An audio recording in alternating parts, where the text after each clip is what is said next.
बिस्मिल्लाहिर्रहमानिर्रहीम, अस्सलाम वालेकुम। मुल्क भर में सियासी दर्जा हरारत इस वक्त अरूज पर है। अपोजिशन की सियासत पर शेख रशीद के वार मुसलसल जारी हैं।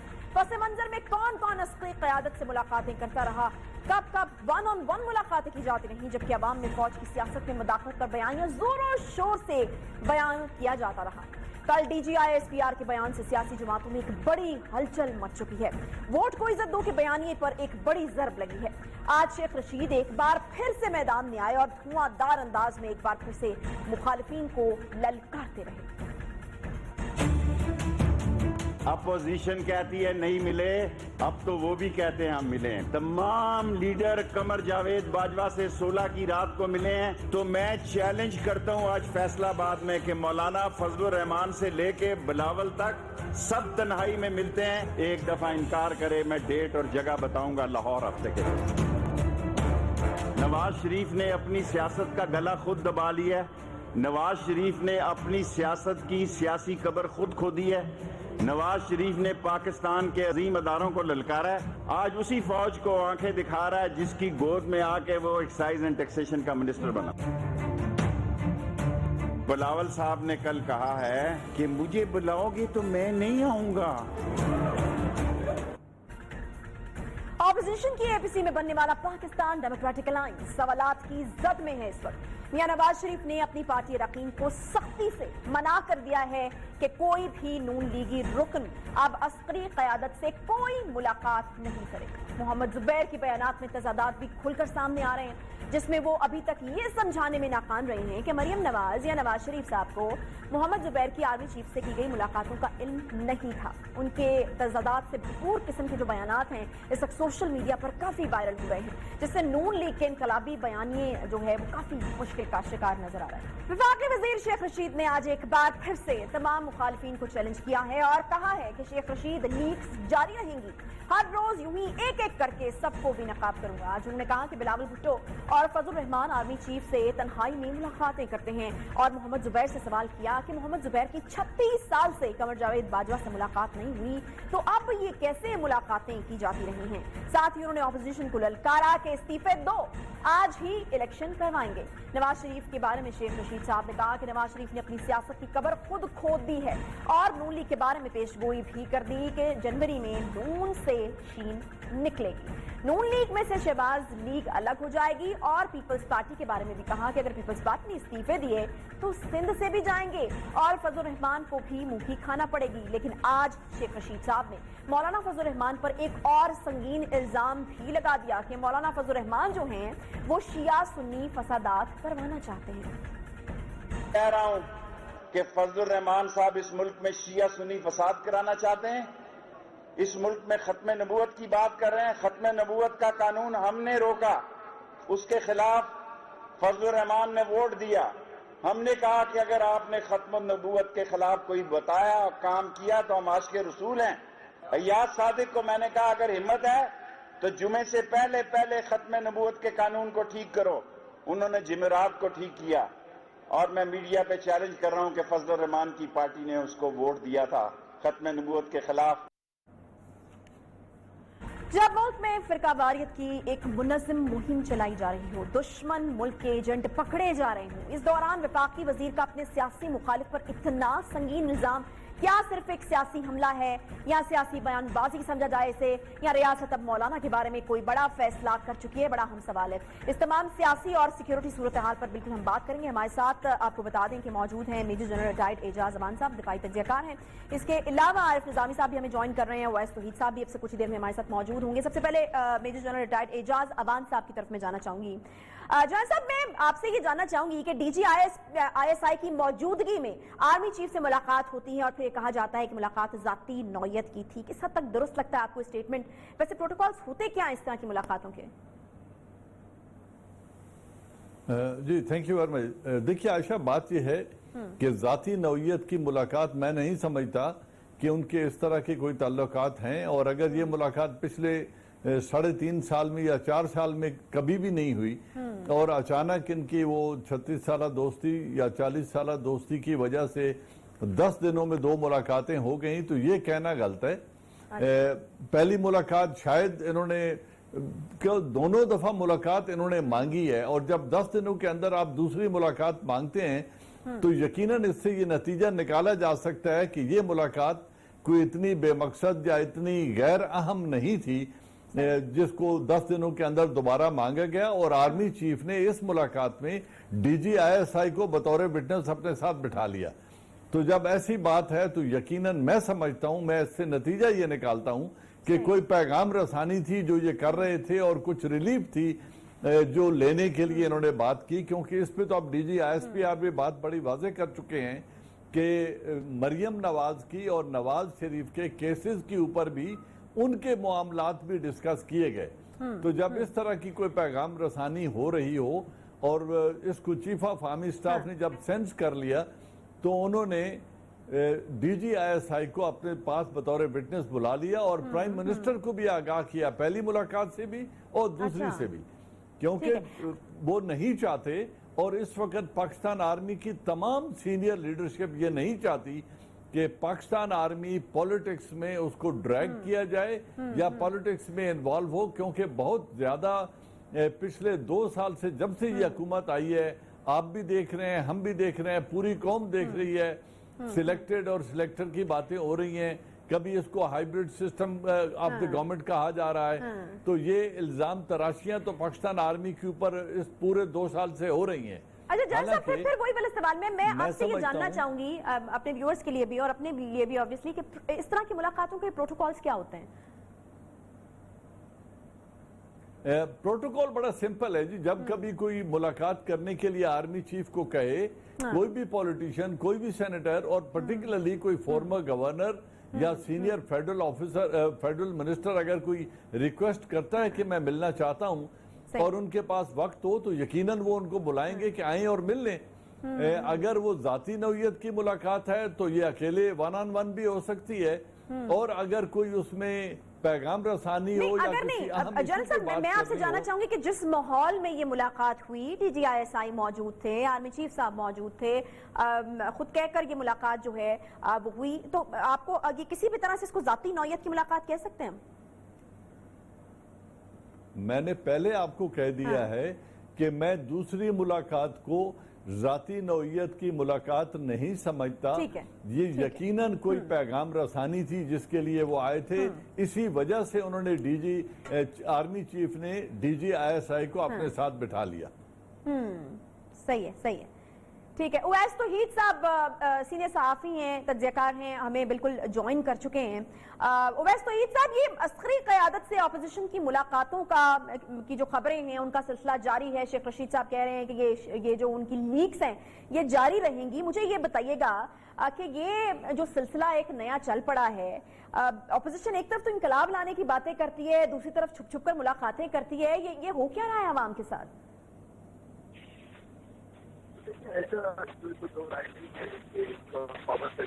वैसा आवाज आ रही है आपको? ठीक है, वैसा साहब की आवाज जो है वो हम तक नहीं पहुंच रही है। मैं वापस जाऊंगी मेजर जनरल रिटायर्ड एजाज अमान साहब के पास। जनरल साहब, मैं आपसे जानना चाहूंगी कि क्या फिर आपको लगता है कि फिर ऑपोजिशन के गुस्से की क्या यही वजह है कि रिलीफ जो है वो नहीं मिल सका इन मुलाकातों के बाद भी, और अब ऐसा लग रहा है कि सिस्टम को दबाव में लाने की कोशिश की जा रही है? जी, यकीनन इसमें कोई दो राय नहीं है। पहली बात यह है कि इस वक्त पूरी अपोजिशन को एक कॉमन दुख है, और वो ये है कि दोनों बड़ी पार्टियां जो मुसलसल बरसर इक़्तिदार रही हैं 10 और 15 और 20 साल, उनकी लीडरशिप करप्शन के मुख्तलिफ चार्जेस में और एसेट्स अब्रॉड के चार्जेस में वो इस वक्त अंडर इन्वेस्टिगेशन है, अंडर ट्रायल हैं, कुछ चार्जशीट हो चुके हैं, कुछ होने वाले हैं। तो जब इस तरह का दबाव उन पर है, और फजलुर रहमान साहब चूंकि पहली दफा पार्लियामेंट से बड़े अरसे के बाद बाहर बैठे हैं, तो वो कोई ऐसी सूरत चाहते हैं कि किसी तरीके से इंतखाबात हो जाएं और इमरान खान की हुकूमत ये जो एहतसाब का एक एजेंडा लेके चल रही है, किसी तरीके से इस सिलसिले को रोका जाए। इसी के लिए वो इधर उधर भी हाथ पांव मारते रहते हैं कि शायद कहीं से कोई रिलीफ मिल जाए। और माजी के ऊपर देखें, इसकी गम्माजी वो 32 पॉइंट्स करते हैं जो उन्होंने FATF के बिल को पास करने के लिए नैब के हवाले से जो शराइत रखी है हुकूमत पाकिस्तान के सामने, उससे बड़ा वाज़ेह है कि 99 करोड़ 99 लाख की जो करप्शन है 1 अरब तक की, वो उसको हाथ न लगाए नैब। 5 साल से पुराने केसेस तमाम खत्म कर दिए जाएं। तो ये वो ख्वाहिश है जो वो रिलीफ चाह रहे हैं कि पुराने मुकदमात को डंप करें, उनको खत्म करें और नए सिलसिले का आगाज करें और ये एहतसाब का सिलसिला रुक जाए। ठीक है, जनाब साहब रहेगा ओवैस फरीद साहब एक बार फिर से हमें ज्वाइन कर चुके हैं, सीनियर सहाफ़ी हैं और तजज़ियाकार हैं। बहुत शुक्रिया ओवैस साहब प्रोग्राम में ज्वाइन करने के लिए। अस्करी क़यादत से मुलाकातों का सिलसिला जारी और दूसरी तरफ शेख रशीद साहब कहते हैं कि इन लीक्स का सिलसिला भी जारी रहेगा। मौलाना फजल रहमान की 1-on-1 मुलाकात की बात भी की है शेख रशीद साहब ने। एक तरफ जो है वो जो एक मदाखलत है, फौजी मदाखलत, उसकी मुखालफत करती है अपोजिशन और इंकलाब लाने की बातें करती है, लेकिन दूसरी तरफ हम देख रहे हैं कि छुप छुप कर मुलाकातें हो रही हैं। क्या हो रहा है वैसा? ऐसे देखिए, एक तो बात ये कि तजादात का शिकार तो है अपोजिशन की सियासत और उन दो बड़ी सियासी जमातों यानी कि पाकिस्तान पीपल्स पार्टी और नून लीग, बिलखुसूस नून लीग और शरीफ खानदान की जो सियासत है वो इस्टेब्लिशमेंट के ही सहारे आगे बढ़ी है। चाहे वो जनरल जिलानी हो, चाहे वो जनरल ज़िया-उल हक हो। उसके बाद माज़ी करीब में आप चले जाइए, जनरल मुशर्रफ के दौर में ये डील करके गए। फिर माज़ी करीब में चले जाएं जब इन्होंने मेमोगेट, जब इस्टेब्लिशमेंट और जरदारी की जो पीपीपी हुकूमत थी उसके दरमियान एक टसल हुई, तो ये मेमोगेट में ये काला कोट पहन के चले गए। उससे पहले आप थोड़ा सा पीछे चले गए तो movement for restoration of judiciary, जो अदलिया की बहाली की मूवमेंट थी, तो इनसे ये पूछे कि ये खुर्रम दस्तगीर साहब के घर पे जो उनके वालिद मोहतरम उस वक्त हयात थे, तो उन्होंने किससे बात हुई थी, जनरल क्यारी साहब से बात हुई थी, नहीं हुई थी, गारंटियर कौन था? तो इस्टेब्लिशमेंट के साथ बातचीत करते हुए आगे आए हैं। पुल का किरदार जो इस्टेब्लिशमेंट और पीएम हाउस के दरमियान करते रहे वो शहबाज शरीफ और चौधरी निसार साहब करते रहे हैं। तो अब तो ये है कि 2 दर्जनों से ज्यादा मुलाकात हुई है। फिर खुद इनका जो नैरेटिव है, लेकिन अब तो मियां नवाज शरीफ साहब ने पाबंदी लगा दी है, तो आपको लगता है कि वो जो जिस का आप हवाला दे रहे हैं जहां से सिलसिला चलता रहा है वो भी रुक जाएगा? नहीं, देखिए जाहिर बात है, देखिए माजी आप मैं अगर आप जवान साहब का माजी, जाहिर बात उनको माजी पे परखेंगी ना, उनको कहेंगे कि जीओसी समात में थे, वहाँ पे मिलिटेंट्स के खिलाफ जो ऑपरेशन हुआ कामयाब, उसमें इन्होंने हिस्सा लिया। उससे पहले फला ऑपरेशन में हिस्सा लिया और उसके बाद जो है ये हमारे साथ दिफाई तज्जिया कर रहे हैं। ओवैस तौहीद का कहेंगे हाँ जी उन्होंने चैनल्स को हेड किया है, बीबीसी में काम किया है, इजराइल के अंदर कॉर्पोरेट कवर किया है, श्रीलंका में फला। तो माजी जो है वो हमेशा आपके साथ जुड़ा होता है। तो आप मुस्तकबिल के अंदर ये तो नहीं है, तो तौबा कर लें। अगर मैं समझता हूँ कि अगर ये एपीसी में ये कहते कि हमसे ये गलती हुई है और अब हम अब कह रहे हैं आपके सामने, अवाम के सामने कि हमने ये डील की है और अब हम नहीं करेंगे, चले फिर भी they have to they claim their words have to be backed up by their acts. तो मैं जो मुख्तसर में आपसे बात करूंगा, मैं ये कह रहा हूँ कि तजादात का शिकार जो है उसको एक चोट पहुंची है। और सबसे बड़ी बात ये कि ये जो मार्च के इलेक्शन जो होने वाले हैं पार्लियामेंट के, सेनेट के, उसमें ये समझते हैं कि अगर इमरान खान साहब की हुकूमत को एक बहुत भारी अक्सरियत हासिल हो गई, बालादस्ती हो गई, तो then they are doomed for another 3-4 years. इसका मतलब है पूरा टेन्योर करेंगे, क्योंकि वो समझते हैं कि एस्टैब्लिशमेंट और इस वक्त की जो प्रेजेंट रजीम है उसके दरमियान एक अनप्रेसिडेंटेड अंडरस्टैंडिंग है और उसको अंडरस्टैंडिंग के अंदर इंटेंट डालना चाहते हैं, मिसअंडरस्टैंडिंग क्रिएट करना चाहते हैं। तो मैं समझता हूँ कि ये बिल्कुल एक कल हकीकत है कि हमारे फौजी इंटरवेंशन हुई हैं। ये भी एक हकीकत है कि एक पावर सेंटर है एस्टैब्लिशमेंट का, लेकिन अपोजिशन का हाई मॉरल ग्राउंड से ये क्लेम करना कि जी हमारा सारे मामला जो सारे मसले हैं वो एस्टैब्लिशमेंट के साथ है। तो इससे पहले आप अगस्त के आखिर में मोहम्मद जुबैर साहब क्या कर रहे थे चीफ ऑफ आर्मी साहब के साथ DGI की प्रेजेंस में, खुद 7 सितंबर को क्या कर रहे थे। और हमारी इत्तलात तो कुछ इस तरीके से हैं कि मोहम्मद जुबैर साहब जो हैं लाहौर से होते हुए पिंडी गए थे मुलाकातों में, और ये जनरल इजाज अवान साहब को अच्छी तरह पता है कि जो इनफॉर्मल टॉक होती है उसके अंदर DGI वहाँ पे क्या कर रहे थे। इसका मतलब है कि आप एक एजेंडे के साथ बैठे थे, आप वहाँ पे एक बात करने गए थे, आप पैगाम रसानी के काम ले रहे थे। ये हो नहीं सकता। It is very hard to digest कि ना मरियम को, नवाज साहिबा को पता हो, ना नवाज शरीफ साहब को पता हो, सिर्फ मोहम्मद जुबैर साहब अपने तय वहाँ पे गए हो, तो that is very very difficult. तो अब तो उनके जो बयानात में तजाद सामने आ रहा है उससे भी चीजें जो हैं वो काफी कंफ्यूजन का शिकार हो गई हैं। अच्छा, मुझे वैसा ये बताइएगा कि शेख रशीद साहब ने एक बड़ा चैलेंज दिया है आज ऑपोजिशन को, वो ये कहते हैं इस्तीफे दे दें, हम इलेक्शन करा देते हैं। तो आपको लगता है कि ये चैलेंज जो है वो ऑपोजिशन लेगी, कोई इस्तीफे देने वाली कोई जुर्रत जो है वो ऑपोजिशन दिखाएगी? साथ साथ वो ये भी कहते हैं कि ना असम्बलियों से इस्तीफे देंगे, ये ना आदम एतमाद लाएंगे, ना धरना देंगे, लेकिन फिर भी उन्होंने चैलेंज कर दिया। देखिए, शेख रशीद साहब का जो कॉन्फिडेंस है वो जाहिर बात है मार्केट टेस्ट करते हैं, और उनको पता है कि इस वक्त जो पॉलिटिकल मार्केट है उसके अंदर क्या नब्ज है और पल्स क्या है। तो उनको ये पता है कि माजी में जो सबसे पहले, यानी कि जो मौलाना फजल रहमान साहब जो पार्लियामेंट के अंदर पहली दफा कई दिहाइयों में नहीं आ सके हैं, उन्होंने पहली शर्त यही रखी थी, यही सामने रखी थी नून लीग की और पाकिस्तान पीपल्स पार्टी की, कि आप इस्तीफे दे दें, जिसको शहबाज शरीफ साहब ने नहीं माना, नून लीग ने नहीं माना और पीपल्स पार्टी ने नहीं माना। तो उनको पता है कि पीपल्स पार्टी के स्टेक सर आए, और जो मेरी इतलात हैं कि जरदारी साहब के जो करीबी जराए हैं, जो उनसे बात जो हमारी जो हमें सेंस है वो ये कि वो सिंध हुकूमत को स्टेक पे लगा के इस्तीफे नहीं देंगे, और नून लीग जो है वो अगर मजबूरी के तहत भी दे दे, जो मुझे नहीं लगता, मैं समझता हूँ कि इसका मतलब यह है कि शेख रशीद साहब वेरी कैलकुलेटेड। आरिफ, ठीक है, आरिफ निजामी साहब भी हमें ज्वाइन कर चुके हैं। वैसा मैं वापस आपके पास आऊंगी। इस्तीफों की बात हो रही थी कि सिंध हुकूमत को जो है वो दाव पर लगाकर इस्तीफे नहीं दिए जा सकते। बिल्कुल हम बात कर रहे हैं इस तमाम सूरत हाल की। आरिफ निजामी साहब जो इस वक्त बनी हुई है, लेकिन स्पेसिफिकली मैं आपसे बात करना चाहूंगी क्योंकि अभी एक पॉइंट छोड़ा है उवैस साहब ने। क्या लगता है आपको कि ऑपोजिशन जो है वो इस्तीफों की तरफ जाएगी? स्पेसिफिकली अगर पीपल्स पार्टी की बात करें तो वो क्या इतना बड़ा रिस्क ले सकते हैं?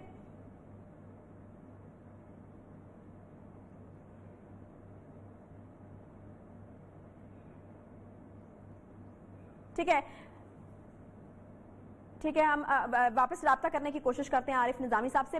उनकी आवाज शायद हम तक नहीं पहुंच रही है। वापस मैं आऊंगी, जनरल साहब आपकी तरफ में आना चाहूंगी। जिस तरह का सियासी माहौल इस वक्त बना हुआ आपको नजर आ रहा है, क्या लगता है आपको ऑपोजिशन बंद गली की तरफ चली गई, या फिर आपको लगता है कि अब जिस तरह का एक प्रेशर है, एक माहौल है, कोई रिलीफ मिलने की उम्मीद है ऑपोजिशन को? जी देखिए, अपोजिशन इस वक्त बहुत मुश्किल में है, क्योंकि एक तो केसेस के अभी फॉर्मलाइज हो चुके हैं और चार्जशीटिंग कुछ की हो गई है, कुछ की होने वाली है। दूसरी बात जो सबसे बड़ी है कि पीपल्स पार्टी 12 साल कारकर्दगी की वजह से अगर आज रिजाइन करती है तो वो दोबारा सूबाई हुकूमत भी फॉर्म नहीं कर सकेंगे। जो कराची की हालत हुई है, जो सिंध की हालत हुई है, मैं नहीं समझता कि लोग उन्हें दोबारा वोट देंगे। तो वो कभी भी सूबाई हुकूमत से मुस्ताफी होने की कोशिश नहीं करेंगे। फजलुर रहमान साहब का तो कुछ स्टेक पे नहीं है, लेकिन आप ये भी नोट कर लें कि वो अपनी 14 सीटें जो उनकी हैं उससे भी वो इस्तीफा नहीं देंगे, कभी भी अपनी पार्टी से भी इस्तीफा नहीं लेंगे।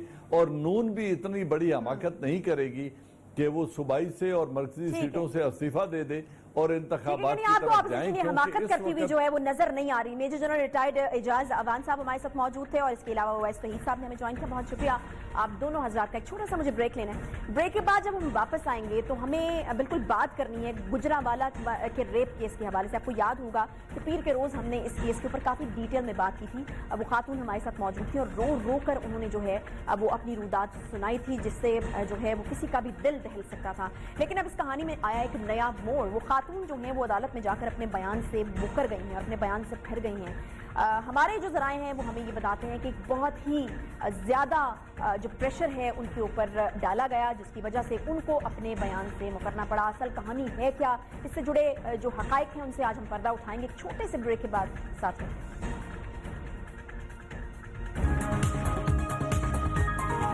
Welcome back. नाज़रीन, 3 रोज कबल हमने गुजरांवाला ज्यादती केस पर एक सेगमेंट किया। आज इस केस में एक नया मोड़ आया है। वो लड़की जिसके साथ ज्यादती हुई, इसको हमने प्रोग्राम में बुलाया था। उसने रो रो कर अपने साथ होने वाली जिनसी ज्यादती का किस्सा बयान किया, जिस पर शायद ही कोई ऐसा पाकिस्तानी हो जिसका दिल ना दहल गया हो। दरवाजा लॉक करके मेरे जिस्म पे हाथ लगा के मेरे कपड़े उतार मेरे साथ ज्यादती की गई। मैंने मोहल्ले में शोर डालने की कोशिश की, वो कुछ ऐसी ने मुझे धमकी दी कि मैं तुझे पिस्तौल से मार डालूंगा, तेरे घर में मौजूदा पाउडर का केस डालूंगा, तेरे भाई और तेरी अम्मी को अंदर करवा दूंगा, तुझे बाहर डालूंगा। मैं रो रो के चिल्लाया कि मुबश्शिर मैं तुम्हारी कुछ नहीं लगती, मेरी इज्जत पे हाथ नहीं डालो। उसने मुझे एक निशाना बन के मेरा तमाशा बनाया गया और मुबश्शिर। ये जिस लड़की की आपने आवाज सुनी और जिसने रो रो कर अपनी कहानी बयान की, उसका नाम मिसबा है, जिसके साथ मुबैना तौर पर ज्यादती की गई और ज्यादती करने वाला कोई और नहीं पुलिस का एएसआई था। वो लड़की जो फूट फूट कर रोती रही, दुहाइयां देती रही, उसके माँ बाप भी रोते सिसकते रहे कि हमारी बेटी के साथ ज्यादती हुई है, आज अचानक अदालत में पेश हुए और मिसबा अपने बयान से मुकर गई। और ये पहली बार नहीं हुआ, इससे पहले भी ऐसा ही हुआ कि किसी लड़की से बयान दिलवाया गया था कि इसके साथ ज्यादती हुई ही नहीं। आखिर ये लड़की क्यों अपने बयान से मुकर गई? क्या एक गरीब खानदान अब अपने साथ होने वाली ज्यादती पर मदद भी नहीं मांग सकता?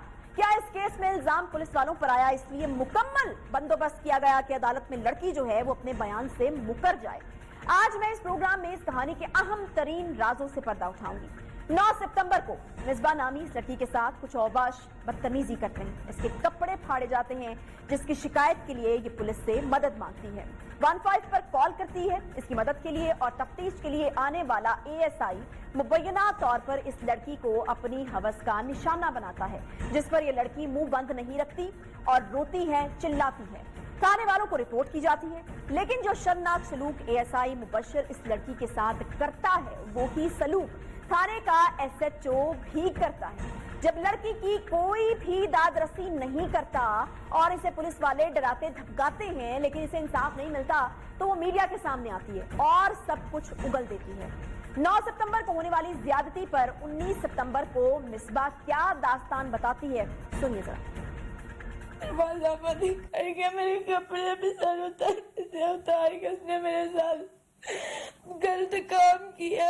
उसके बाद मैंने अपनी अम्मी को भी, किसी को, भाई को भी नहीं बताया। इसी सदमे में मैं चुप कर गई थी। उसके बाद मैं थाने में जाती रही हूँ, मैंने एसएचओ को जाके बताया, उन्होंने हमारी बात नहीं सुनी और मेरे साथ ज्यादती भी की है। जाते हुए मेरे जिस्म पे निशान पे डाले था, मैं वो भी नहीं दिखा पाई। फिर हम डीपीओ के पास गए तो उधर जाकर मुबश्शिर ने मुझे धमकी दी थी, मैंने तुम्हें गोली मारनी है अगर मेरे खिलाफ कोई भी बयान किए, जो बोलोगी मैं तुम्हारे साथ वैसे ही करूंगा, मैं तुम्हारे साथ तावन करूंगा, सही होगा। और मेरे खिलाफ कोई बयान नहीं दे दे। मैं डरते हुए कि और उधर बयान नहीं दिया, मैंने कुरान की गाली दी, कहता उधर जाके तुमने मुझे भाई बोलना, लेकिन उधर डीपीओ ने बोल दिया कि ये बयान सारे खत्म कर दो, तुम मेरी बच्ची हो, तुझे इंसाफ मिल जाएगा। सर उन्होंने अच्छा, अब होता यह है कि 9 सितंबर से 19 सितंबर तक इन 10 दिनों में मिसबा को डराया जाता है, धमकाया जाता है और ये बयान दिलवाया जाता है कि इसके साथ ज्यादती हुई ही नहीं और इसकी वीडियो बनाकर वायरल की जाती है। लेकिन जब इस लड़की को बाकायदा बाद में भी तंग किया जाता रहा और इसके साथ बाकी पुलिस वालों ने भी जिनसी ज्यादती की कोशिश की, तो अब वो रोती हुई मीडिया के सामने आई और इसने बताया कि कैसे इसको गन पॉइंट पर ये बयान देने के लिए मजबूर किया गया। डिप्टी के पास उन्होंने जाके हम उनको बताने लगे थे, लेकिन मुबश्शिर उधर मौजूद था, लेकिन उसने मुझे साइड पे करके बोला कि अगर तुमने अंदर बताया ना तो मेरी वर्दी उतरी ना तो ये याद रखना मैंने तुम्हें गोली मार देनी है और ये किसी को बात नहीं बतानी। जी मैंने बयान बदल लिए थे अपनी जान बचाने के लिए और अपनी अम्मी के, अब्बू की, बहन भाइयों के लिए। जिस दौरान ये सब कुछ गुजरांवाला में हो रहा था, ये भी ज़हन में रखिए कि पंजाब पुलिस पर अपनी साख बहाल करने का एक प्रेशर था और ये बहुत बड़ा प्रेशर था। और जब पुलिस वाला मदद के लिए पुकारने वाली लड़की के साथ ही रेप कर दे तो पंजाब पुलिस की साख पर तो दबाव होगा, प्रेशर होगा, यकीनन आप समझ सकते हैं। बात मीडिया तक आने के बाद फौरी तौर पर एसपी लेवल की इंक्वायरी बनाई गई। एसपी सदर हफीजुर रहमान बुख्ती इस केस की तफ्तीश करते हैं और इब्तिदाई इंक्वायरी के बाद इस वाक़े की एफआईआर 20 तारीख को दर्ज कर ली जाती है। इस एफआईआर से पहले एसपी सदर हफीजुर रहमान बुख्ती मिसबा के वालिद से हल्फिया बयान लेते हैं। हमारे पास इसकी भी वीडियो मौजूद है। इस वीडियो में मिसबा के जो वालिद साहब हैं वो हल्फिया बयान देते हैं कि मेरी बेटी के साथ ज्यादती हुई है, जिसके बाद एफआईआर दर्ज हुई। ये हकीकत है कि आपने इसलिए कहा, उनका नाम लिया ताकि आपकी बात सुने, हम आपकी बात वैसे भी सुनेंगे। अब ये मामला हमेशा के लिए खत्म कर दें। ये नहीं है कि अगर आप ये कहेंगे बाद में पुलिस आपके पीछे पड़ जाएगी, ये मैं गारंटी देता हूँ आपको। ये प्रोटेक्शन मेरी तरफ से बतौर एसपी। आपको किसी ने तंग किया, मेरे ऑफिस आएंगे तो आप सच बोले।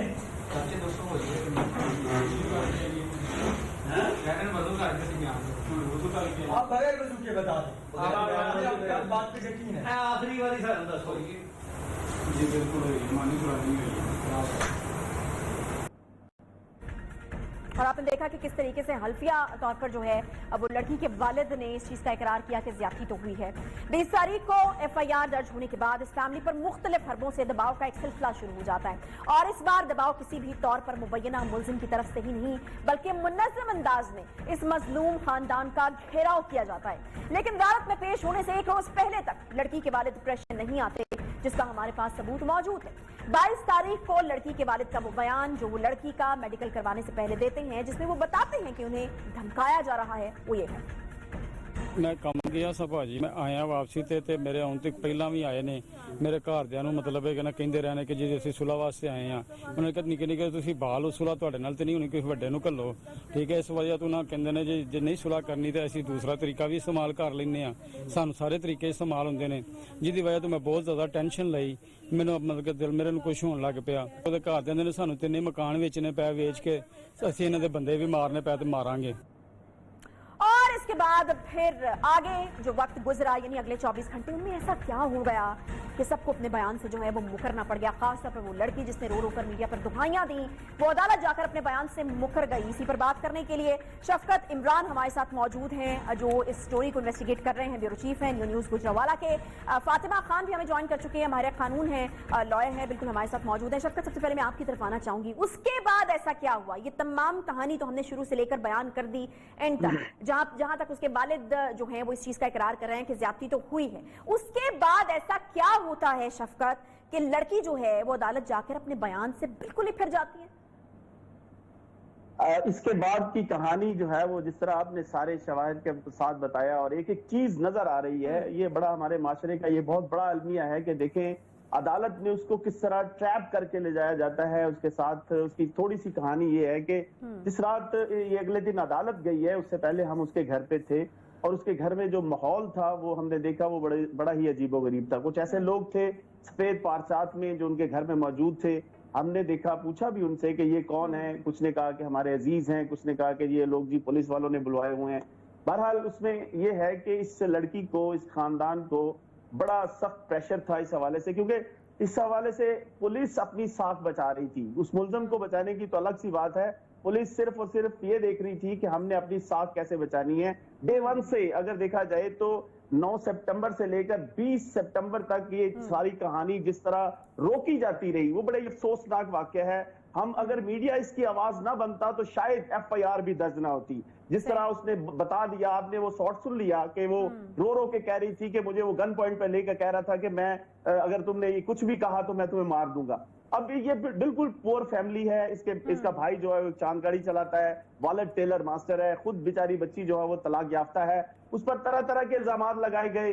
उसकी कहानी पुलिस ने कुछ और बयान करने की कोशिश की, उस पर जो इल्जाम लगाए जाते रहे, हमने कहा उसका सबूत पेश करें। बिल्कुल थाने के सामने गली में ये रहते हैं, अगर ये इस तरह का कोई धंधा करती है या क्या करती है, जिन्होंने इस तरह के इल्जाम लगाए, तो आप उसकी एफआईआर क्यों नहीं दर्ज की? 9 से 10 महीने यहाँ पे रह रहे हैं लोग, कोई एफआईआर नहीं थी। इसके पीछे सीधी मुझे फातिमा को भी शामिल गुफ्तगू करना है। फातिमा, मैं आपसे ये जानना चाहूंगी कि अब लड़की जो है वो अदालत जाकर अपने बयान से मुकर चुकी है। यकीनन अब जो पहले जो चीजें होती रही हैं उनकी उस तरह से कोई हैसियत नहीं है अगर अदालत जाकर लड़की जो है वो अपने बयान से मुकर गई है, बट मीडिया पर उसकी एक बड़ी हाइप थी, मीडिया पर उसके बयानात, उसकी वीडियोस, तमाम चीजें मौजूद हैं। तो ये बताएगा कि उसके क्या कुछ असरात आपको पड़ते हुए लग रहे हैं कि केस पर पड़ सकते हैं, या फिर अगर लड़की जो है अब अगर मुकर रही अपने बयान से तो जो एक हाइप क्रिएट रही, तो लड़की के ऊपर भी क्या कोई कानूनी कार्रवाई जो है वो हो सकती है कि आपने इस तरीके से ये इल्जामात जो हैं अब वो क्यों लगाए इतनी संगीन नौयत के?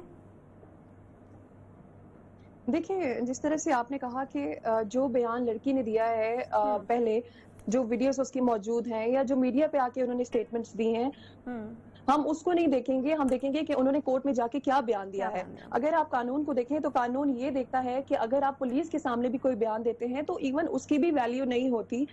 सबसे ज्यादा वैल्यू होती है आपके मैजिस्ट्रेट की, आपके जज की, जो कि अगर कोई मुल्जिम है या कोई भी है जो बंदा इन्वॉल्व इन अ केस, जो भी पार्टी में बंदा इन्वॉल्व है, वो बंदा अगर कोई स्टेटमेंट जज के सामने देता है सिर्फ उसकी वैल्यू होती है, अदरवाइज और कोई भी स्टेटमेंट जो है उसकी वैल्यू नहीं होती। तो यहाँ पे इस केस में अगर इस लड़की ने इस केस में जाके स्टेटमेंट दे दी है और उसने अपना केस वापस ले लिया है, तो once the statement has been given, वो उससे वापस मुकर तो नहीं सकती, लेकिन हाँ वो इसमें इसके पास ऑप्शन ये रह जाएगी, जो कि एक बहुत ही रेयर ऑप्शन है, बहुत ही रेयर केसेस में, जैसे कि रेयर केसेस है उसी में ही मौजूद होती है कि वो कल को आके कह सकती है कि इस केस को री इन्वेस्टिगेट किया जाए। लेकिन ये आप भी जानती हैं और मैं भी जानती हूँ कि जिस तरह से हमारा जिस तरह की हमारी सोसाइटी है जहाँ पे इतने हर्डल्स हैं कि उसको पहले इस लेवल पे उसको इतना हरास किया जा रहा है या उसको अंडर प्रेशर किया जाता है, जो कि वाज़े तौर पे नजर आ रहा है, वो अपना बयान से मुनहरिफ हो रही है। ये पहली बात नहीं है कि मुखलिया से पहले भी वो अपने बयान से फिरी थी और उसकी वजूहात जो है वो उसने बयान भी की थी कि किस तरीके से उसकी जान को खतरा है, उसकी फैमिली को खतरा है, उसके भाई को, उसकी माँ को। तो ये तमाम सूरत हाल हमारे सामने, इस पर हमें मजीद भी बात करनी है। फातिमा खान, शफकत इमरान हमारे साथ दोनों मौजूद रहेंगे। छोटा सा ब्रेक लेंगे, वापस आते हैं साथ में।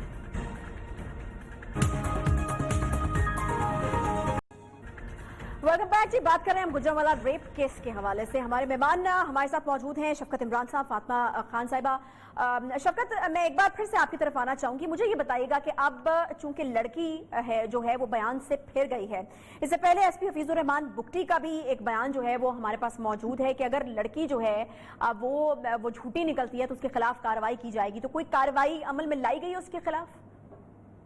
नहीं, ऐसा तो कुछ नहीं। जारी बात है, इसको बयान से मुनहरिफ करवाने के हवाले से वो जो खुद इसमें बहुत सारे ऐसे उनके हथकंडे इस्तेमाल हुए हैं, तो वो तो नहीं इस हवाले से करेंगे। और हमारी इस पे बात भी हुई है कि सर आपने हमसे वादा किया था कि आप इस पे जो है वो 182 की यानी कि 182 की कार्रवाई करेंगे कि अगर उसने झूठ बोला है या गलत बयान दिया है तो उस पर आप कार्रवाई करेंगे। तो उस हवाले से उन्होंने अभी तक तो कोई कार्रवाई नहीं की, देखें आगे करते हैं कि नहीं। लेकिन ये बात जरूर है कि ये जिस तरह ये सारी चीजें हुई हैं, जिस तरह इसको सारा रोका गया, पहले दिन से इसको FIR को लेट किया गया, एविडेंस जाया किए गए और उसके बाद ये सारा किस्सा चलाया जाता रहा। पुलिस तो सिर्फ और सिर्फ अपनी साख बचाने के लिए और अपनी उस मुलजम को बचाने के लिए ऐसा करती रही है। और अब जारी बात है बयान भी वो मुनहरफ हो गई है।